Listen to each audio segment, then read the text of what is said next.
Welcome to Too Many Audibles, where we discuss and debate the hottest topics around the sports world. What a pass! Glove touchdown! If you like our content, make sure you follow us on Twitter and Instagram at Too Many Audibles. What's up, everybody? Welcome back to another episode of Too Many Audibles. Yeah, that's right. I'm back in the all red Georgia show. Glasses for my YouTube audience, because why? Because we're talking about football returning. We're talking about the Dogs, and we're also talking about Tennessee and FSU, because I think they still have a team out there. They do, believe it or not. There's still many Tennessee Volunteer fans in the world, and I would even go to say that Vol Nation is just about as ruthless as you can get on social media, at least. So, I mean, don't forget, the Vol Nation fan base single-handedly forced a coach out of town in Greg Schiano, so let's just keep that there. Cameron. Be right. Those are more crimson color glasses. If I can just kind of tell, if the pixels I'm looking at are telling me the truth, those look like Nick Saban endorsed sunglasses, my friend. What are you doing? You watch your mouth, all right? You're going to come to the screen. Tell me this is like Tide colors. Hey, as our favorite rapper once said, watch your mouth before I fly out your girl to a place you don't even know exists, okay? I know good and well you're not going to do that, Cam, because I don't have a girl, so therefore you can't do it. So therefore, I take the W just like Jameis Winston said in the huddle that one time. Sweet dubs here at Team A. So I think I won that argument just then, Cameron. So 1 for Bryce, 0 for Cameron. I don't even know what we're talking about anymore, but what's up, fellas? Hey, it's okay, guys, because I'll take my 0 now versus when you're FSU. Seminoles take 0 wins in the season. So come back to me in 8 weeks from now when you're trying to be 0-8. Bet $1,000 on that, bro. Listen. I'll be honest with you. As TMA ramps back up, I think we can all agree that there's going to be some things that are just a little wild. That said, you know, whether we're talking college football, we're talking NFL, NBA, you name it. There's going to be some wild things that are said. But I do got to agree with Bryce. Those are crimson colored glasses, my friend. And I'm afraid that's all you're actually going to be seeing when Alabama plays Georgia this year. So, well, because Crimson, they're going to walk into Knoxville this year, and it's going to end the same way it always does. With Neyland Stadium, 100,000, that dwindled down to about 20,000 because their team's getting beat 60-0 per usual. 102,455 to be exact. Well, you ain't seen 102,000 since 100 BC, son. Tennessee is barren. Well, listen, fellas, we got some good topics to cover tonight. We're going to hop right into it. And as you guys know, college football's kicking off in just a few short days. And if that doesn't just really grind your gears and get you going, then I'm afraid you're not an American. So let's start with you, Bryce. How are you feeling this year about those the FSU Noles down there in Tallahassee?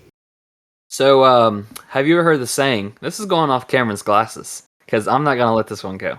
Have you ever heard the saying, looking at the world through rose-colored glasses? Have you heard that saying before? Yeah, when Georgia won the Rose Bowl a couple years ago. So, basically the saying goes on to say it's like you're viewing the world through your own sense. And so for me, that's Florida State. To me, the Noles are going to do their thing this year, even though I know they're not going to be that good. But, I still have optimism because Mike Norvell is our coach. It is no longer Willie Taggart.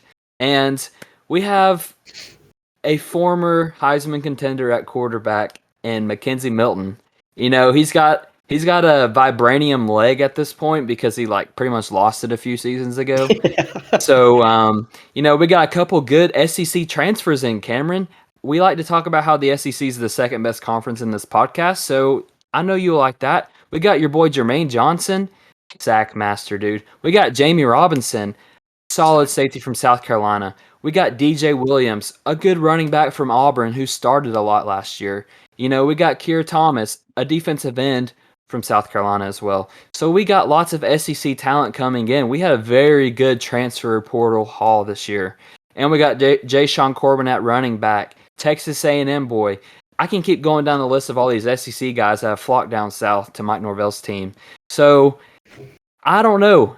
I feel a lot better than I did the last couple of years. All of that to barely break 500. I got one thing to ask you, though. Because you want to point to why FSU might be decent, you want to point to all these SEC transfers. I do want to hear you say on there that the SEC is the best conference right now. They produce the best talent. There's not even an argument. I mean, there's not even an argument. But you invalidate your own argument if you don't say so. You already hesitated. You can't tout talent from a conference if you don't hold them in high regard. With Oklahoma and Texas now joining, I would say we're seeing right now. Yeah. Just remember this. Just remember, if FSU's worth anything, built by the SEC. Okay, that's fair. Okay, that's fair. I will say the SEC is better right now. Okay. Right now? But I couldn't tell you the last time the ACC was better than the SEC. When was the last time they weren't the best? It's definitely not going to change when Oklahoma and Texas joins. Yeah. Okay. Moving on, though. He said moving on. I think it's safe to say I won this argument against Bryce. All right, 1-1. Bryce, we'll see how that goes on. Bryce, I really got to ask. So, I remember, and I know you guys do too, whenever Willie Taggart stepped up and became the head coach at Florida State, I mean, at that point, based on what Bryce says, I mean, it was looking like Florida State was going to be a problem. You would have thought. A problem for us. I mean, so for a legacy such as Willie Taggart's do-rag, to really just let you down in more ways than one. What makes you think it's going to be any different than Mike? Is it Norvell? Mike Norvell. Mike Norvell. Because I really feel like, and don't get me wrong, I'm in a very similar situation. So not the point of the irony. That aside, I really do want to know from one carousel coaching team to another. How are you feeling with the change there, and what makes you think Mike Norvell can get the job done, and why didn't Willie Taggart? Well, I do know we have a lot of Florida State listeners, so this conversation has some merit to it. I'm not just talking to avoid here just for you guys to laugh at me, so I feel better about that. Let's get that out of the way. And second of all, after Jimbo Blue Town got a $100 million contract in Aggie Land, the future was pretty bleak for my Noles. So we're like, all right, where can we get a coach from? Oh, okay, Mark Richt threw his name in the hat. We shot him down for whatever reason. I would have taken Mark Richt any day. Bob Stoops, maybe. Mark Richt's still alive, bro. Mark Richt is still kicking it. He's fighting for his life sometimes, but he's still alive.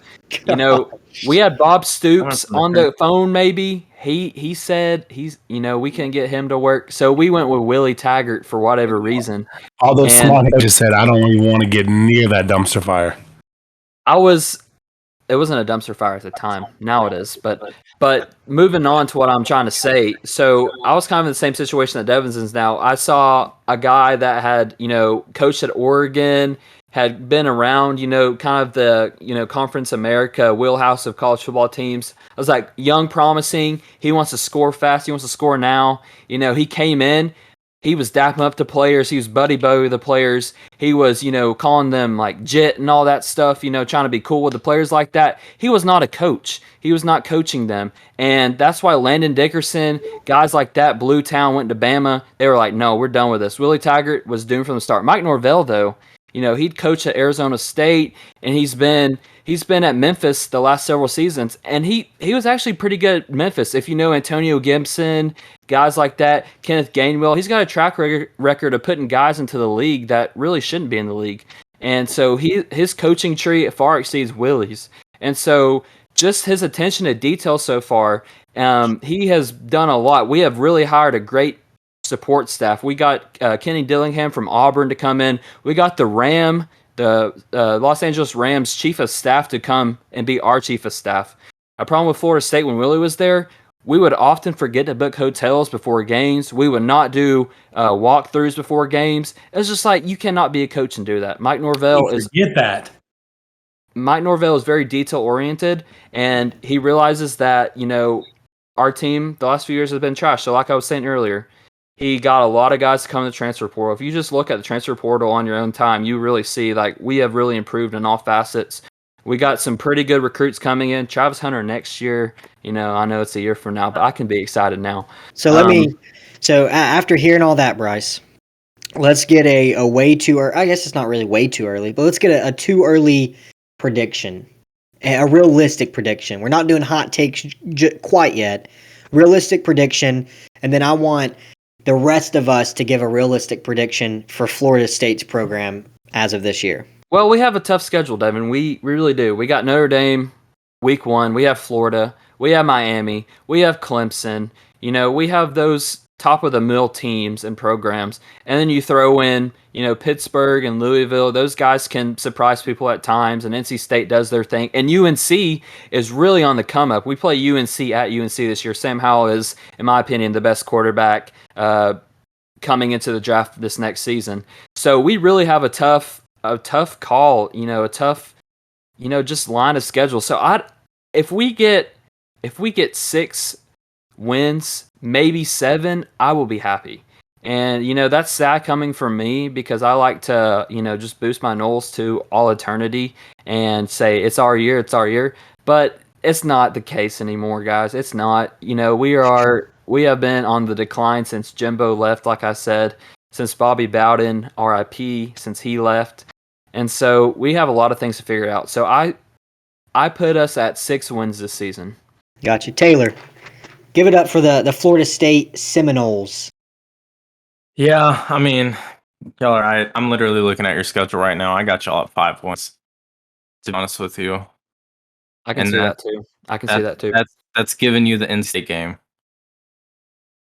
So, I don't know. What you got? I don't really. Yeah, no, I got y'all at 5 wins. Open that back up. Yeah, to reiterate off Taylor, I'm pretty much right there at it. Looking at the schedule, I know you were sounding hopeful today, but I see y'all losing to Notre Dame personally.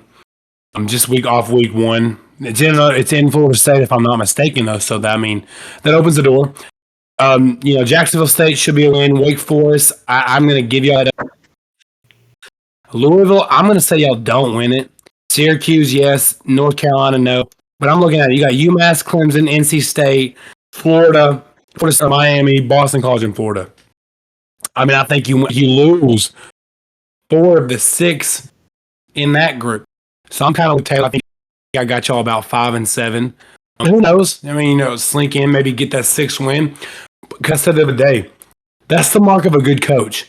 Not to toot my own Georgia horn, but I can remember back to when Georgia played Notre Dame in Notre Dame, Jake Fromm's freshman year, Kirby's second year. And it was a 1-point win, but we went in and we got that win. And that was the first time that I thought, Kirby's for real. He's building a program. They got that win. And if Mike Norvell wants to prove that, if he wants to put himself in that category of up-and-coming coaches, which I believe he can because Florida State has all the boosters, resources. They can recruit like nobody's business. They've got the history. I just need to see one win. Show me one where he goes out there where he shouldn't win, but he gets it done. And I think that's the mark of a great coach. I've got him at 5 and 7, but I'm going to be honest with you. I'm not sleeping on Florida State as much as a lot of people. I will not be surprised to see them end up 7 and 5. If you could get wins against UNC and or Miami, I think that'd be pretty big. I think for sure. And just like y'all are talking, especially, and I'm going to reiterate and kind of touch on that when we talk about Tennessee a little bit, it is very important not only for a confidence factor for a first-year head coach at a new program, but also just for a player's sake as well. If you know that you're an underdog and you go either on the road or even at home and you win a game that the Vegas odds are saying that you shouldn't win, it does nothing but just light a spark under you and gives you that confidence and that mentality moving forward of saying, hey, people have counted us out before, but we're in it. Like, we're going to fight. We're not going to give up. We're going to give our all. And at the end of the day, and honestly, college football is so amazing in that aspect because a little less so than, obviously like March Madness in basketball or even like baseball, that type of thing. It really does. I mean, same thing with App State and was it Michigan? I mean, years and years ago. You know what I'm saying? So if you got a team that's kind of being, underdog the whole season and they got a lot riding on themselves and in that mentality and that program, they're going to go out there and they're going to play tough and they're going to give their all. And you can really see that reflect not only from the coaches to the players, but also the players to the coach, because they can see it just as clear as anyone that those guys are out there, they're buying in and they're sold, so you just put yourself in a whole better situation. I'm kind of right there with you. Momentum and a little bit of adversity just goes a long way because that brings in recruits bring in better recruits, and therefore you have a better program for the future. So it's like, it's just a snowball effect. It sounds like two simple wins, but regarding where UNC and Miami are both at, if you can pull those both out and their top 25 wins or even top 15 wins, that's huge. Like, even if you have a 7-win, 6-win season, if you have those under your belt, that's even back-to-back wins against UNC. So it's like, yeah, and we saw that last year. UNC was ranked 5 when they played us, and we squeaked out that win. And that was a good UNC squad. Sam Howell was elite last year, and that UNC team was elite last year, and we got the win in tally. So that's what I'm saying. That's why that's a good transition into Tennessee, because I think Hype he's going to surprise at least one team this year. And I think he kind of has to. I mean, obviously they're not going to give him the boot, if they go, if they win 3 games. Like, obviously those situations take time, but kind of just looking at our schedule, this upcoming season. I mean, we open with Bowling Green, should be a dub. Pittsburgh is kind of one of those toss-up games for me. And then Tennessee Tech should be a win as well. And then we kind of move into like this gauntlet, but it's interesting to me because in the past, the gauntlet really was Florida, Georgia, Alabama. But now, as Tennessee's gauntlet and their tough stretch of games, you're seeing teams like Kentucky in there. You're seeing teams like South Carolina, Ole Miss now. So it really has, that alone goes to show you kind of how Tennessee's fell over the last, 8 to 10 years, because those games you would almost mark them off as a win when the schedule would release. You know what I'm saying? So I think kind of going into this year, and then after that we play 3 straight home games. Then we go on the road to Florida. That'll be a tough game. I think that is going to be the key game for Tennessee this year, to be honest with you, because if you look at our other biggest rivals, we're not going to beat Georgia. We're not going to beat Alabama.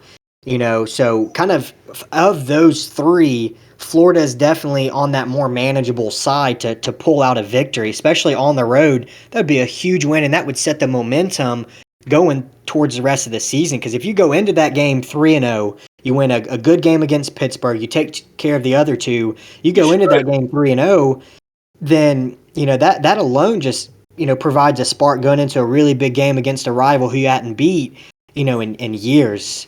So, that'll definitely be, that's kind of my game that I've circled on the calendar, is that Florida game. After that, Mizzou, I think, will be a tough game, but just with the, I don't want to say promise, but with the expectation of the offense being exponentially better, I definitely see Tennessee. I don't think Missouri has enough talent to keep up with us on offense if it goes as planned.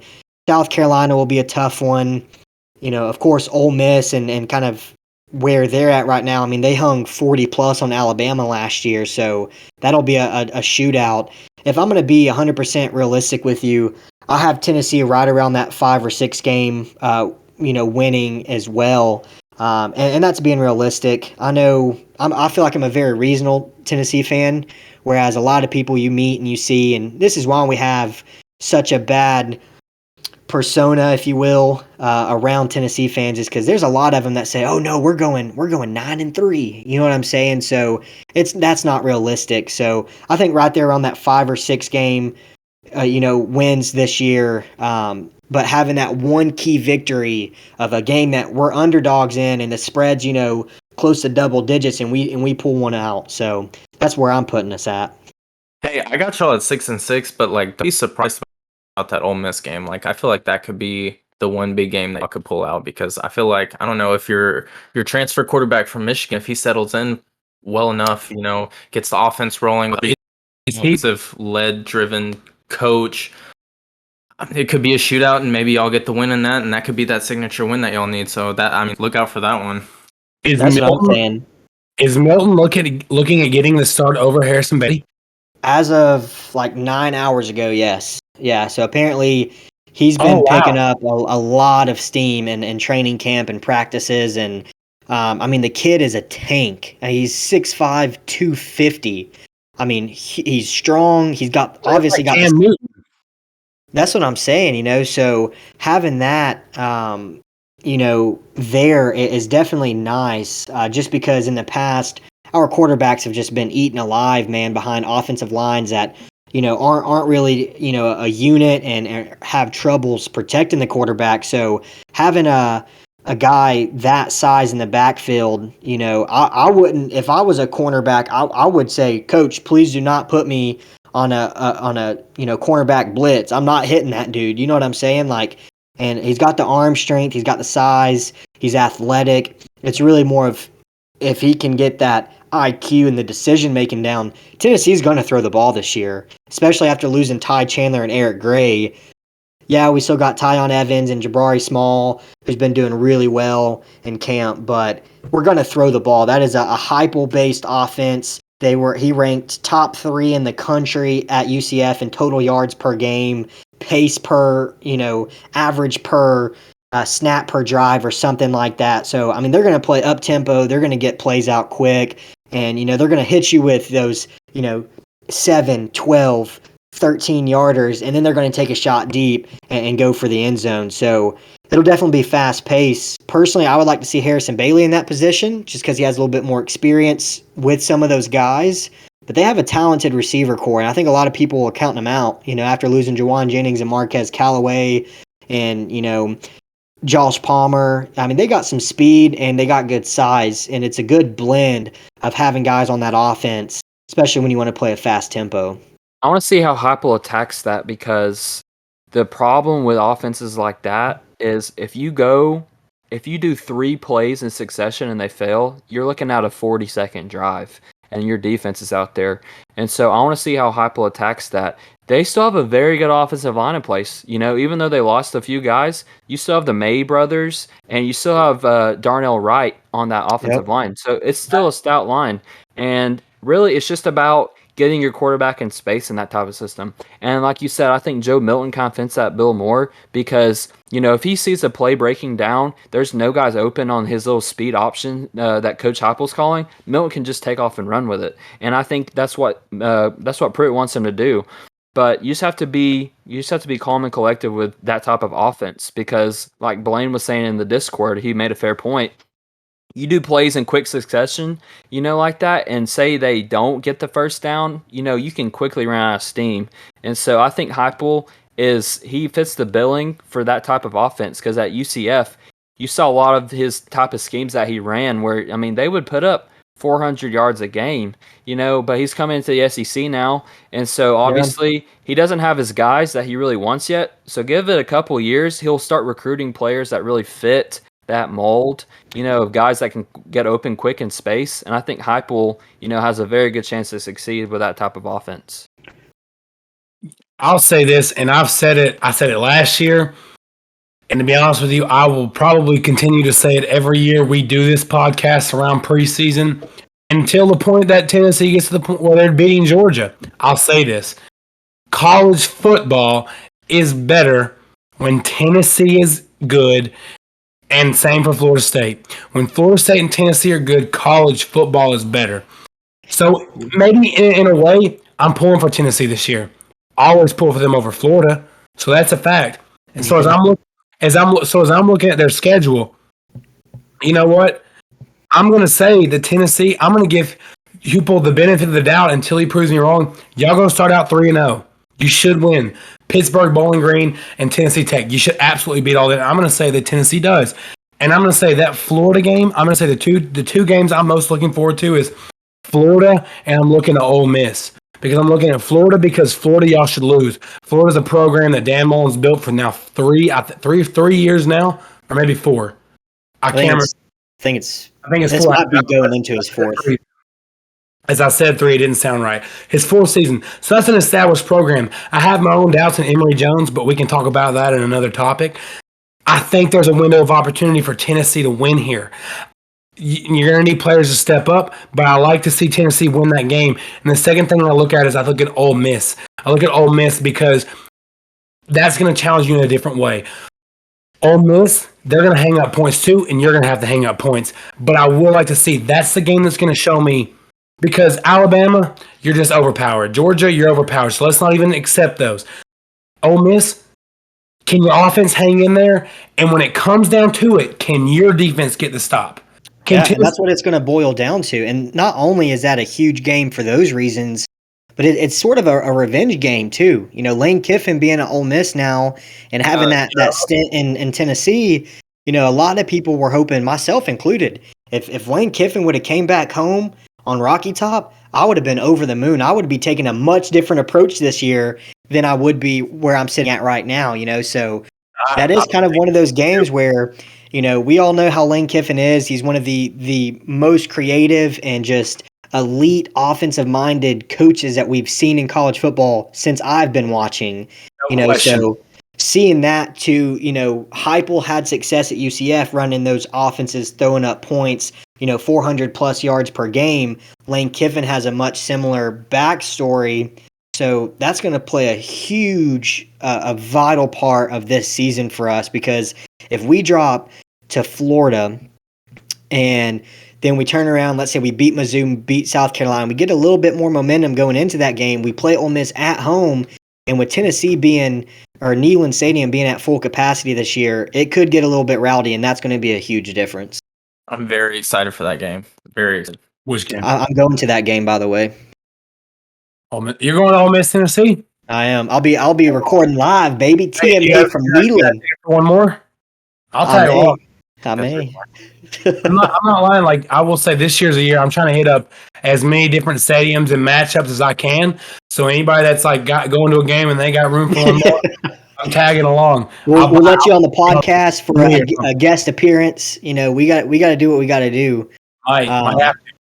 And before we move on too, I think it's worth noting that Tennessee's defense, even though they lost 40 players, you look at their projected starter defense, their youngest projected starter is a sophomore. Everyone else is seniors and grad transfers. So yeah, they pulled in a lot of guys. Most notably, Juwan Mitchell from Texas. He was their leading tackler. Obviously, it's a different league, and that SEC defense just has a different atmosphere to it. I think he will definitely play a big part in the success for Tennessee. You know, we got guys like Trey Flowers, Alante Taylor that's been there for a minute. You know, having some of those guys to be able to step up and kind of show that they can play in the SEC, even with a high-powered offense, because like I said, you know, before when we were talking about it, you know, all you got to do is score more points than the team you're playing. But when it comes down to it, and you got to make a 4th and goal line stand, are you going to be able to pull it off? And we've seen over the last several years the game transition more to an offensive-based play style. I mean, specifically with Alabama in the last several years, Alabama's offense has been exponentially better than their defense over the last 4 seasons. So seeing kind of that transition, you see a lot of these coaches taking these new approaches to implementing offensive, just, you know, creativeness and misdirections. Definitely goes a long way. And you know, if you got it down right, then you can be successful. But I'm excited for Tennessee this year. I know we got to move on, but to a lesser team. I am excited, though. like I said, I think it will make games more interesting to watch and to attend when Tennessee is scoring, 30 plus a game and should be up there in potentially that top 20, offensive yards per game category. I think what I'm most looking forward to is the difference between doing a on third down conversions last year. Tennessee was dead last in the SEC. So really, that's going to be a huge part because if your offense can stay out on the field, the more opportunities you have to score points. So I'm going to leave it at that. Go Vols. And let's hop into how the Dogs are looking this year. I know Cam's been a little fanboying over JT Daniels. Oh, y'all aren't ready for this. Double the trouble. We got 2 dogs on here just to hate on Tennessee all season. Baby. Oh. You want to get it first? You want to talk about it first? You want me to talk about it first? Yeah, we'll hop right into it. Don't be surprised. The straight up 12-0 season, perfect record. Do not be surprised. You're out of your mind, Taylor. Out of my mind. Out of your mind. Clemson's the only game we should be worried about. I will say though, I don't believe we go 12-0. But before we dive in, if we were to beat Clemson, I don't think it's not crazy to think we could go 12-0. It's Clemson in Florida. That's it. But I will say, I don't know, man. That's it's a tough task. It is. I don't believe we go 12-0 simply for the fact that only LSU and I know last year's Alabama. Before them, it's been a long time since very few far between since we've seen undefeated teams go through football. It's a tough task, and I believe this year it's a bit of an unprecedented landscape in college football as far as fans are now re-entering stadiums. It's going to be a different environment. It's going to be a rejuvenated energy, so you never know how that could go. But, I mean, quite honestly, when you look at Georgia's schedule, that's pretty much where it's at. Like, you got Clemson for sure, but after that, there's really no one that's gonna challenge Georgia in the way that they should be challenged. We got Clemson to open up on the road, then it's UAB, South Carolina, Vanderbilt, Arkansas. That's the first 4. Okay, well, South Carolina, I doubt it. That's in Athens. Vanderbilt, does Vanderbilt ever show up for anything except when they play Tennessee? No. Arkansas. Except when they got the chance to break history with a female kicker. Do that. She just stepped on the field as far as I'm concerned. But that's not the point. My point though, when you look at Georgia's schedule, and I'm not going to tote about that we have a tough schedule because we really don't this year. It's Clemson, that's a top 5 game. Florida's probably going to end up being a top 10 game. Outside of that, Auburn, Kentucky, that's probably the only one that's going to be ranked in the top 25. Like I doubt Georgia Tech, Tennessee, Missouri, Arkansas, Kentucky will probably sneak in there. That's 5 games. Let's be honest. Let's say, I know it's a long shot, but let's even consider the fact that by the time Tennessee meets Georgia, if Tennessee pulls off a couple upsets, they very well could be a 1-loss team going into that game and could make their way into a top 25. So I think that puts a little bit more behind it because you're not worried about Tennessee right now, and you shouldn't be. But let's say they get hot, much like Butch Jones' season of that pixie dust and that crazy up and down season. You mean when Kirby Smart's 7-5 team, it took y'all a Hail Mary on your team loaded of 50th seniors to beat us in Athens? But that's what I'm saying, though. It's unlikely, but if Tennessee gets hot and they win a game or two that they shouldn't going into that Georgia game, it definitely would provide, especially coming into Neyland, it would provide a whole different aspect and energy going into that game, regardless of where their programs stand right now. That if Tennessee is an average team and Georgia is above average, that game's going to be close more times than it's not, in my opinion. We're playing a lot of ifs, and I'm not saying that Tennessee doesn't compete with Georgia because we blow out Tennessee enough, but not enough to be like, well, it's just a blowaway series. before I can entertain Tennessee, I really am going to have to see it because all of last year I heard, well, this is the big game that's going to define Jeremy Pruitt. This is going to be the win that gets him over the hump. And before Tennessee was leaving Athens, they were in a 24-point deficit. So, I mean, just realistically speaking, Tennessee's coming off a season where they're turning over 40 different players, almost half of the team. I don't see y'all coming. I don't see that happening. Even I know and I don't either right now. I mean, that's why I said it's unlikely for sure, but there's definitely a possibility that if Georgia comes to Neyland and Tennessee's a 1-2 loss team, it's a whole different ball game than if they're a 3-4 loss team. Oh, for sure. I mean, it will be a much more enjoyable to give Tennessee their second or third loss, hypothetically, than their seventh or eighth loss. I mean, right. That would be much more enjoyable than the average, for sure. But I think when you look at Georgia on paper, this may be controversial, but I think we have top 5 returning QB in the league. And I think when it comes to it, I think JT Daniels will be a top 5 QB drafted in next year's draft. I know you shake your head now, but he's got a lot to prove. I will say that it's not unlikely, but he's got a lot to prove. He's got a whole season to prove, that's for sure. But I think when you look at our running back depth, Georgia's as deep as they've ever been at running back. When you consider we go 4 deep, Zamir White, your boy Cook, we got Kendall Milton and Kenny McIntosh. Any 4 of those could start at any given week if one goes down. Receiver depth is out of this world. Georgia's ever had. Maybe we've ever had. Even despite the loss of George Pickens, we still have Jermaine Burton, Kears Jackson. I mean, Yosemite Jackson, he broke his ankle, but that man runs the 4-2. Dominic Blaylock's coming back from an ACL. That's what I'm saying. Darnell Washington, he might miss the Clemson game, but I mean, that's 6'7", 280 tight end. And Arik Gilbert should be coming back at some point. He ever touches the field again. I'm not counting on Arik Gilbert till I see him. We didn't rely on him last year, and our offense is not built around him. So until I see him step in a Georgia uniform and play games, because of he wants to be up and down, I'm not considering himself. We go watch out for Arik Gilbert. I can't confidently say that Arik Gilbert's going to play for us this year. I cannot. And honestly, and that that's all great, and I am happy for you, Cam. Hear Taylor's thoughts. I feel like he's a little bit more reasonable when it comes to Georgia football. So I know I'm sure there's some heated conversations that are to be had and will be had throughout the season, but I feel like as it stands right now, Taylor is definitely a little bit more level-headed about Georgia football.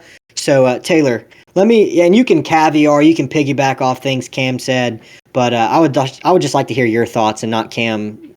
Yeah, I'm not far behind Cameron in saying that overall, when it not just a top 5 returning quarterback, but a top 5 returning offense. I'm not saying statistically we go out there and have most points per game or yards per game or whatever. I'm saying talent-wise, I think we have possibly one of the top 5 most talented offense in the game. If we get past Clemson, I wouldn't be surprised if we go 12-0. And if we take an L in the SEC championship, wouldn't be surprised to see us be picked in the playoffs as well. So with that being said, and I know Bryce, I know he'll have a little something to kind of say about this as well.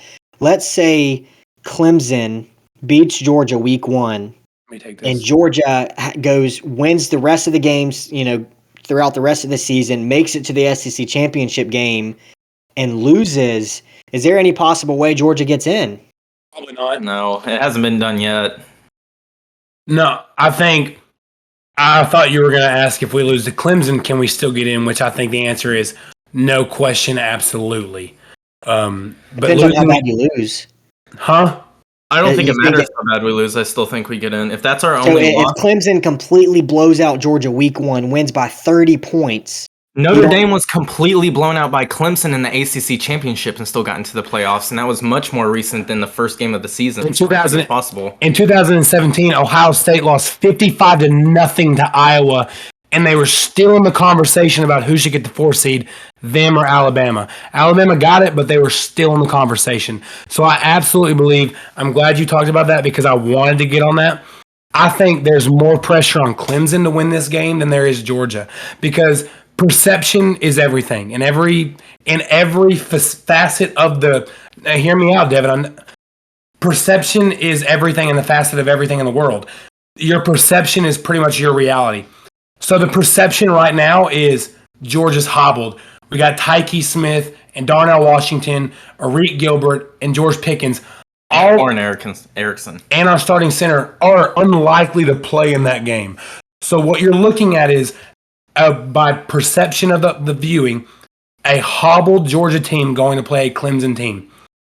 Georgia plays in what the view is, a much harder conference. If Georgia loses to a higher ranked team week 1, Georgia can climb back in the rankings through playing the SEC and win the SEC championship and get in. But let me say this, especially when the perception is that Georgia wasn't at full strength. So that's when the pressure falls more on Clemson, because Georgia's in a mindset of just go out there and win. Clemson is more under pressure because if they lose week 1 to what the perception is a hobbled Georgia team, but what happens when we come at the end of the season and Clemson is 11-1, and in the ACC championship, let's say the ACC just lays a brick, which is extremely possible, and Clemson is playing a 3 or 4 loss team in the ACC championship, which is completely believable. Yes, it is, Bryce. It's completely believable. Not this year. Florida State's winning the division this year. Hold on, what? Florida State's winning the conference, so it don't matter. Well then, okay, but we're staying on a realistic note for a second. We got to stay here. Let's say when it comes down to it, Clemson. Let's say there's an undefeated Cincinnati team versus a 1-loss Clemson team. They've beat one top 25 ranked opponent. Their only loss is to a college football playoff team that we perceived to be hobbled and injured at the time versus an undefeated Cincinnati. I don't know if you can look at Clemson's schedule through the ACC if it turns out to be weak as water like it has been the past 4 years and say Clemson's undeniably better than Cincinnati. So when I say that, whereas Georgia will go to the SEC and get that better perception and end up playing a top 10 ranked Alabama or A&M, they can work their way back up. So we can sit here all day and say, well, what if this happened and that was the cause of that, and this team lost here but won there, and you can justify and you can talk about all these scenarios. That's a very reasonable scenario. What I'm saying is, you can talk about them all you want to. A lot of them are. I do believe if Georgia loses to Clemson week 1, wins the SEC championship, they're obviously going to get in. That SEC championship title holds a standard above every other conference thus far. As when's the last time you saw an SEC championship not make the playoffs? You know what I'm saying? So it's obviously very reasonable, but I mean, we could sit here and go over scenarios and well, okay, if this happened and this team beat that team, then they're on paper better than them. I mean, there's tons of things that could happen. I kind of want to get Bryce's input as far as what he thinks the ACC is going to look like, because in recent years, it's been SEC, ACC, Big 12, and then you kind of have that random team.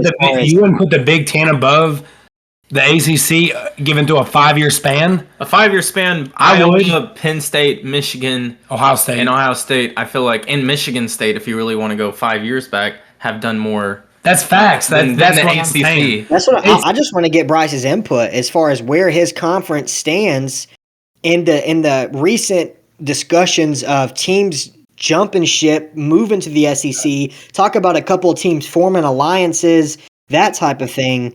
Bryce, how do you feel about the ACC and kind of where it stands right now compared to the other, those really big Power 5 teams? Well, I wanted to say why Cameron is wrong and completely wrong in what he was saying about Georgia and Clemson. He stated that the pressure was on Clemson to win that game and not Georgia. You've got to be kidding me. You've absolutely got to be kidding me. That's absolutely reasonable.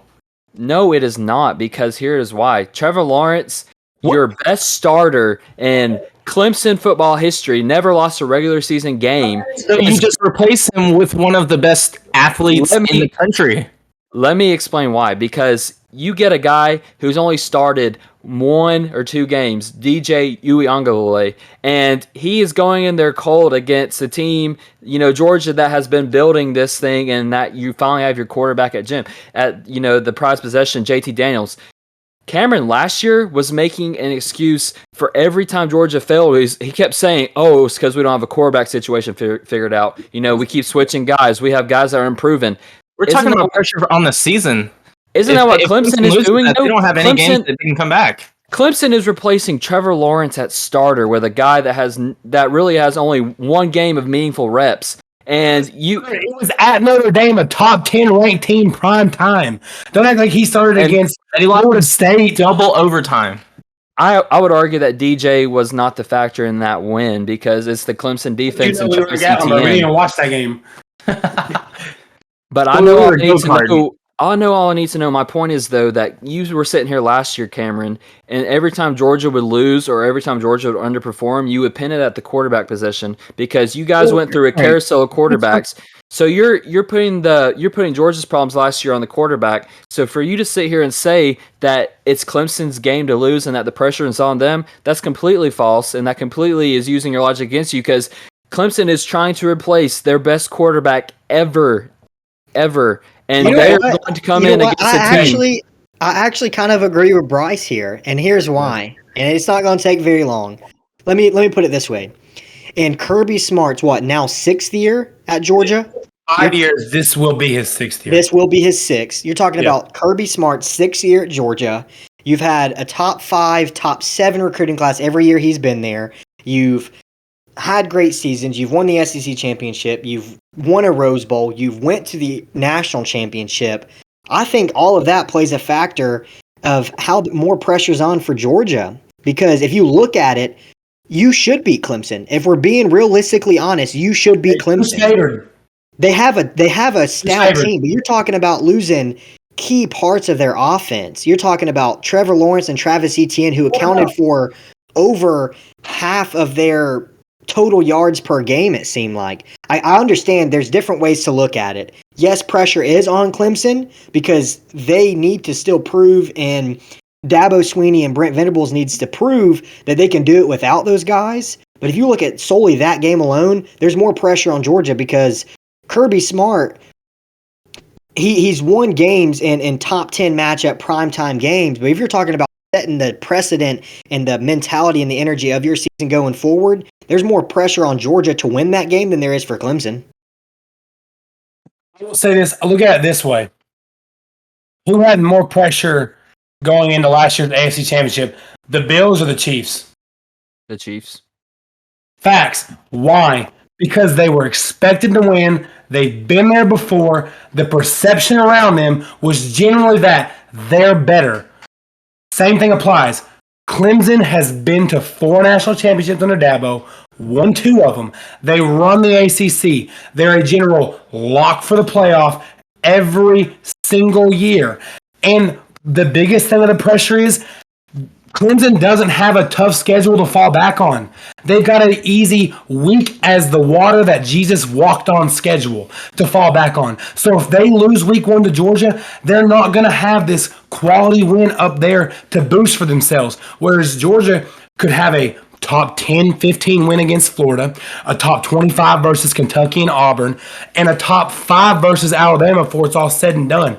So Georgia can lose and have everything in front of them. But if Clemson loses week 1 to a team that people perceive as, well, Georgia's not even at full health, we got an All-American in our secondary out, I'm saying the injuries that stack up, I'm with you. I'm not saying Georgia shouldn't expect to win this game because I do believe there's a difference between teams. There's a difference between good teams and great teams. Good teams you look at and say, they had a lot. They had so much talent, but if they weren't dealing with this, or if they didn't have this, they could have done this. But then you look at great teams and you think, well, despite this, they were able to win the national championship. So I do believe, there's pressure on JT Daniels because he's got to go out and win it. You can't walk away from that. You're not going to walk away from that game and think, well, JT Daniels had a hell of a game, but he had no weapons. I think my takeaway from this is on the season itself and the full regular season itself, there is a lot of pressure on Clemson. It's the same thing as like the Saints trying to replace Drew Brees. There's a lot of pressure on the Saints this year. When you lose a guy of that caliber, there's a lot on you regardless, much like Bill Belichick losing Tom Brady. All the success they had together, there's still pressure on the Patriots. But looking at it in a different sense of in that game, that one matchup alone, week 1, there's more pressure on Georgia than there is for Clemson. For the rest of the season, there's going to be more pressure on Clemson because they still are expected to win despite losing their best quarterback that's ever played there. Because they go through such a weak conference where they're favored by 20 every single week. There's more pressure because if you slip up, it's more catastrophic of how did you lose to Boston College? How did you lose to Wake Forest versus you lost to Florida? Yep. Hey, better luck next year. It's like, what the hell were you doing as Clemson? How'd you overlook NC State as that Florida State got upset by 2 years in a row? That's a different mantra, and that's what I'm saying. And I disagree with you. I don't think there's pressure. There's more pressure on Bill Belichick. I don't think there's really much pressure on the Saints. No one's looking at the Saints saying, "Oh, you got to turn around Drew Brees? Yeah, you better go 13-3 next year. You better go 14-2 like he led y'all to." There's the understanding of there's a turnover. The expectation's not going to be. That's what Bryce is trying to say. That's what Bryce is trying to say. Losing the best quarterback that's ever played there and trying to turn that around. There's not pressure. There's an expected drop-off. So when that drop-off comes, nobody's like, what the hell are you doing? It's so how are you gonna say that and then earlier say there's more pressure on Clemson? You know what I'm saying? Does that make sense at all? Does that make sense at all? Those are two separate arguments. No, if you want the pressure that DJ Ugalonere, however you say his name, has to individually achieve this season, I don't think anyone's going to say, you better go out there and replicate what Trevor Lawrence did the first season, his freshman year, when he went and blew out Alabama. That's not the expectation. If he performs a little less, no one's going to shake their head and be like, this dude's a bust, get him out of here. That's not what I'm saying. And we can talk about it all day. We got to move on. We can touch on it. Talking about two separate arguments, trying to combine them into one. That's all I'm saying. I think it's because the approach that we're looking at it from. There's obviously two different approaches. We'll look at one from a quarterback approach, and we'll look at a team goal approach. That was my whole thing. We can talk about it next podcast episode where we preview that game, because that'll be a prime time to touch into that, week 1. Okay. So we'll touch on it then. We got to move on. I want to. Oh, that's fine. We'll get ready. I do want to know, kind of as we've discussed our team specifically, the outlooks for the season, and kind of what we're expecting to happen, where we realistically see things ending up. I want to know, as we've talked about and gone over our schedules, what team? It doesn't have to be the SEC. It could be a group of 5 team. What team do you think this year is going to kind of exceed their expectations and be in that playoff conversation, regardless of if they're the best team and deserves a spot?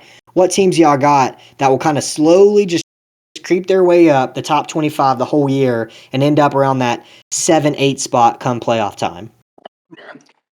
I would love to start off. I'm sorry, because I've been waiting for this one. I think Cincinnati Bearcats. And that's a group of 5. And every year I know we get one group of 5 team, it seems like, that's going to pop out and they make a little noise. I'm going Cincinnati. And as a team that, Taylor and I, we were at the Peach Bowl last year. We saw firsthand. They got athletes. Desmond Ritter, quarterback, projected to go stud anywhere between 2nd and 4th. I mean, maybe he bumps his stock up. I mean, he's a great QB. Ahmad Gardner, one of the top quarterbacks in the nation, that's going to get drafted high. Expect them to dominate in like the group of 5 conference that they play in. And I would really not be surprised if we're in a situation where they're 12-0. I think they have a lot of talent. I think by far Desmond Ritter is the best QB in the All-American Conference that they're going to play in.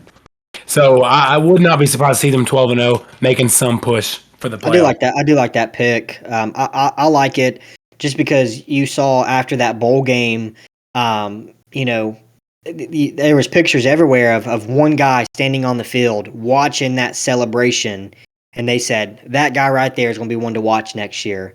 And anytime that you, as a football player, as a fan, as a whatever it is, and you can kind of put your emotions beside and stand out there and watch a team you just lost to present the trophy and the bowl victory to them and kind of use that to feedback from next year, that just says a lot. So I do like that pick. Bryce, who you got as your dark horse this year? When I say dark horse, I'm not saying that I think they'll make serious noise as far as, playoff push and all that and conference push. But my eyes are on Ole Miss this year for a lot of reasons. Ole Miss played Alabama the closest last season. Matt Corral is a dog. I like him as at least, yeah, he's a dog, not D-A-W-G, but D-O-G. And so I like him, to make some serious noise and maybe get mentioned in the Heisman conversation here and there. And I think Ole Miss, I like what Lane Kiffin is doing. They got Otis Reese transferred to Ole Miss, one of y'all's Georgia boys, and they're building something nice over there. Lane Kiffin, I think he is the kryptonite for a lot of coaches in the SEC. Surprisingly, I don't know how. He's got that burner phone going at all times, so he must be doing something right. But Ole Miss is one of those teams where it's like the buzz around them is something that we really haven't seen from Ole Miss since, Laramie Tunsil and Laquan Treadwell and those guys and, back in 2016 when they got accused for cheating. But an A.J. Brown. Oh, of course, A.J. Brown. How could I forget? But yeah, on a serious note, I do like Ole Miss. I think they can start potentially surprising more teams here and there. And Lane Kiffin, if he can control that offense, man, I think they start to hang with some of the big teams in the SEC. I wouldn't sleep on Ole Miss finishing third in the West, honestly. Wouldn't sleep on that at all. Nope. Yeah, and honestly too, this team has been gaining a lot of hype, much like Bryce said about Ole Miss.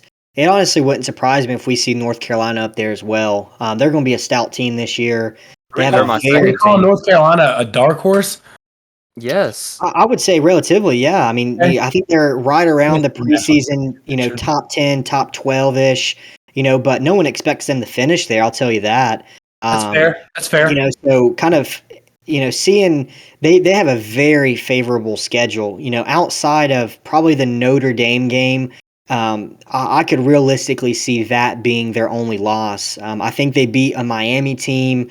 The rest of their schedule, I think they beat Georgia Tech, Florida State, Pittsburgh. They have a very favorable schedule. And just like Bryce had touched on Sam Howell a little bit, that guy is elite. He just makes plays. And being able to see him in another year and gain that confidence and that IQ and that just understanding of the game is going to be huge, for their success. Obviously, the quarterback position is one of the most important positions of your team, and having a guy of that has that experience and has done really well. And I think too, even with Mac Brown, he's been. I've heard reports, coming from practice and spring training and all that he is just essentially killing them with kindness, and just always just lifting them up and positivity and kind of radiating that into that program. I think is great because as a coach, it's so easy to be like, here's everything you're doing wrong in every practice, every game. Let's watch the film. You're not going to make that mistake again. I think it goes a long way of saying, hey man, you did really great on that punt return today. Great blocking. You're going to start taking some snaps with the twos and maybe even the ones. So I think kind of taking that approach is going to be huge for North Carolina's success this year. I do like, to touch on your point, I do like UNC a lot because Ty Chandler and Howell, that's a great running back quarterback combo. I think it's going to, after the season said and done, it's going to be the best QB-RB duo in the ACC. And they have, like you said, they have an easy run-of-the-mill in the ACC Coastal. They don't have to go through Clemson or guys like that until maybe the very end. They got their biggest team they have to worry about is Miami, and Notre Dame's up there, but yeah. Well, Notre Dame's not in the ACC I didn't mention Ty Chandler's name because it still hurts my heart. He should have been a Vol for life, but he's going to tear it up. He really is. Him and Eric Gray both are going to have great seasons. But Taylor, who's your dark horse? Yeah, I got to go with USC. I'm not saying anything lofty as like playoff expectations or anything, but I mean, people forget that they were in the Pac-12 championship last year. They just had to pull out due to COVID reasons. So I know Clay Helton's on the hot seat or whatever. But I mean, I wouldn't be surprised to see him win the Pac-12 South, be right back in that championship game, potentially win it. I mean, they have Keaton Slovis, Drake London out at receiver, and Drake Jackson out at inside linebacker. Love Drake London. So it's like, and Keaton Slovis was ranked by ESPN as the number 3 QB. So Spencer Rattler and Sam Howell are the only 2 quarterbacks considered by ESPN to be better than him. So it's like established quarterback in an established offense. I wouldn't be surprised to see them back in that championship game. If not winning it, New Year's Six Bowl potentially. Yeah, they have two 5-star corners locking it down. I got to reference their name: Chris Steele and Isaac Stewart Taylor. 2 former 5-stars that, if you pay attention to recruiting, you saw their names at the top of the cornerback list a couple seasons ago. And so, USC has always kind of been that destination, college for players. And I remember, watching football growing up, like USC always seemed to be good. And they just kind of like Florida State and Tennessee, they've just, the last, few seasons, they've just been down and they're starting to build back up. And I do like USC. Really, if they just get through Oregon, I don't see any Pac-12 team really stopping them. Maybe Washington if they just get lucky. But, USC, they have all the tools and foundations in place to succeed, being where they are and who they play. So I like that pick a lot. That's a good pick. Yeah, I like USC. I've kind of had my eye on USC as a matter of fact for a couple months now. It didn't cross me to put them as my my dark horse team, but I do love what they've got going, especially the combo at cornerback. A little fun fact that I want to throw out there, just because I love to take any opportunity I can to hate on Florida and throw some shade their way. When Justin Fields transferred from Georgia, Dan Mullen made a comment was, I feel like if we recruit a guy and he leaves, immediately after, I feel like we didn't do a good job of recruiting him, or we may have lied to him or deceived him in the recruiting process. That was kind of the innuendos he made. Well, I think it's really hilarious that the very next following offseason, 5-star Chris Steele committed to Florida. Within 2 weeks of him being on campus for training camp, he said, "I'm out of here. Throw my name in the transfer portal," and goes to USC. Man, went across the country to get away from Florida. I don't know. Let's go to the West Coast, baby. So I don't know if that was just a case of Dan Mullen lying to him or deceiving him, or just there being a misunderstanding in the recruiting. But I personally am rooting for Chris Steele to ball out of at USC. Right. Yeah, it's no, there's definitely several teams to watch and kind of keep on the radar as the season progresses. We're gonna have an unexpected team come out of nowhere, much like Coastal Carolina, last year and Jamie Chadwell. But it'll be fun to keep up with and watch, and I'm sure we'll touch on that as the season gets a little bit deeper and closer to that playoff time, for sure. But it's going to be a great college football season, man. I'm just so excited for it, and I can't stress that enough. It's been the best time of the year is college football. Waking up on Saturdays, turning on College Game Day, seeing Lee Corso just act a fool with the animal heads. I mean, it's just part of it, man. It just builds the whole experience, makes it so much better. Cam, I think your screen's cutting out a little bit. It's showing a bunch of just trash cans everywhere. You seeing a bunch of W's? Yeah. But no, for real, man, it'll be fun to keep up with everything and talk through it as the season progresses with you fellas. Always a great time. Just a week away, guys. I can't wait. I know how much fun I had talking football with y'all every single week last season. And here we are a week away from, kicking back off into it. And for what I know personally is all of our favorite times of the year. Oh, for sure. The best part about it. I can't wait. I'm excited. Especially with all the changes and all the upgrades and everything we got coming to Too Many Audibles. Stay tuned. We got a lot of great things coming your way. We do appreciate everyone checking in and, being a loyal follower. Anybody that's still following us, we appreciate y'all. We know we took a hiatus, but we're back for good. We're back for the long haul now. The boys are back in the lab, and we cooking up something good every week. So y'all make sure to stay tuned. If you're not joined our Discord server yet, you got to do that. You got to hop on it. We're having conversations every day about college football, about each conference, and just kind of chatting about that. So definitely make sure you check out our Discord, stay in the loop of everything we got going on, be able to listen to us live as we record these episodes, throw questions our way. We'll answer them. We'll give you a shout out on the show. There's no better way. Y'all stay rocking with us, and we're going to keep producing that content. Absolutely. There's no better way to hear our inside thoughts and have personal conversation with us about all things sports than to join our Discord. You can find the links for that on all our social medias. Too Many Audibles, exactly the way it sounds and spelled, on Instagram, Twitter, Spotify, Apple Music, YouTube, anywhere that we're streaming, any social media, you can find us at Too Many Audibles, exactly how it's spelled and sound. Absolutely.